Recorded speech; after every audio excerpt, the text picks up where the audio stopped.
Would you maintain your love for God even when facing the evil of Satan? The biblical story of Job shows precisely what happens when the forces of good and evil collide. Before Satan destroyed everything he loved, Job was the most powerful man in the East. Afterward, he would be a broken man, desperately clinging to his belief in God. This is the story of how Job faced the most extreme test of faith in history.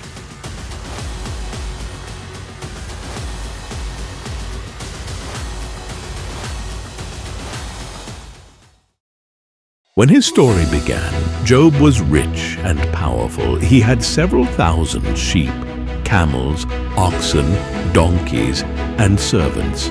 However, it was his 7 sons and 3 daughters that he loved most. Throughout the region, he was known for his faith in God. But his idyllic life was about to come crashing down.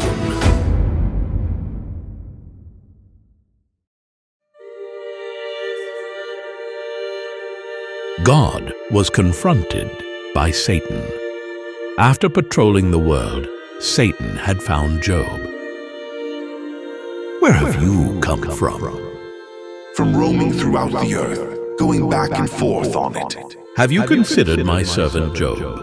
There is no one on earth like him, blameless and upright, a man who fears God and shuns evil." Both Satan and God agreed that Job was a devoted servant of the Lord. But Satan was sure that this was merely a facade. Does Job fear God for nothing? Haven't you put a hedge around him, his household, and everything he has? You've blessed the work of his hands, so his flocks and herds spread throughout the land. But stretch out your hand and strike everything he has, and surely he will curse you to your face. He felt that if he could strip away all the blessings Job had received, he could convince him to turn his back on the Lord. "Very well, then. Everything he has is in your power, but on the man himself, do not lay a finger." God was confident in Job's resolve and allowed Satan to test his theory, provided that he didn't physically harm Job. Eagerly, Satan agreed.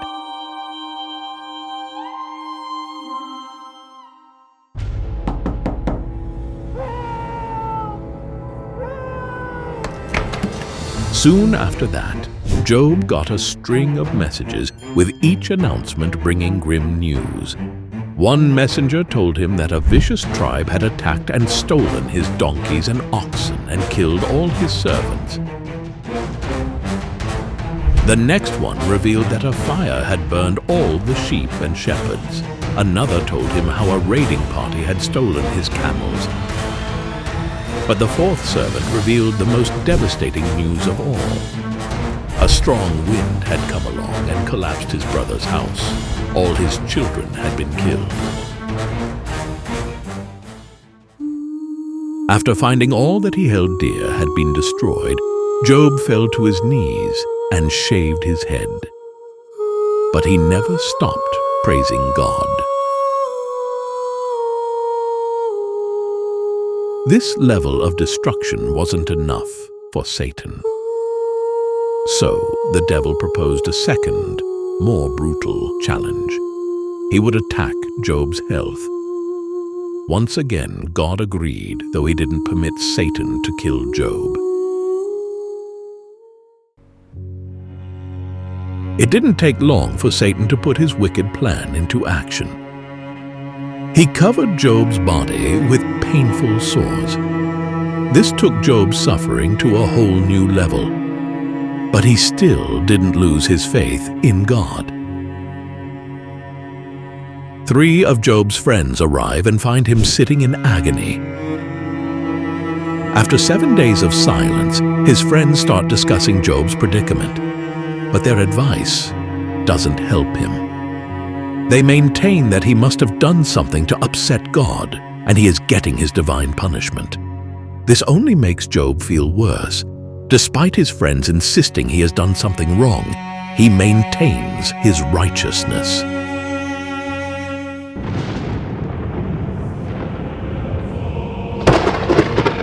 After listening to the debate over who is to blame for Job's condition, God decides to step in.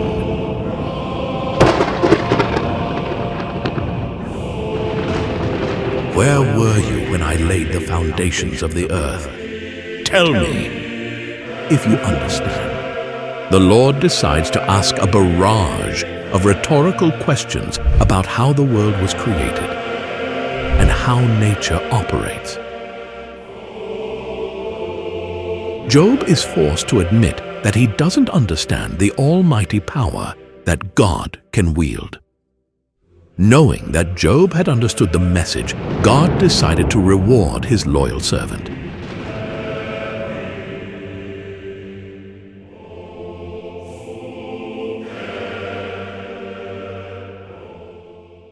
He blesses Job with a new family. Job's fortune and animals were doubled in compensation for the suffering he had endured.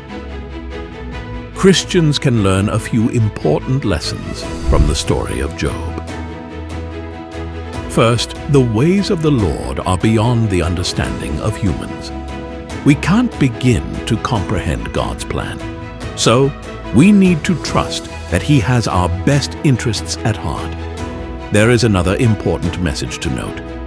Job was faithful and blameless, yet he still lost everything. Bad things will happen to everyone, regardless of how devout you are.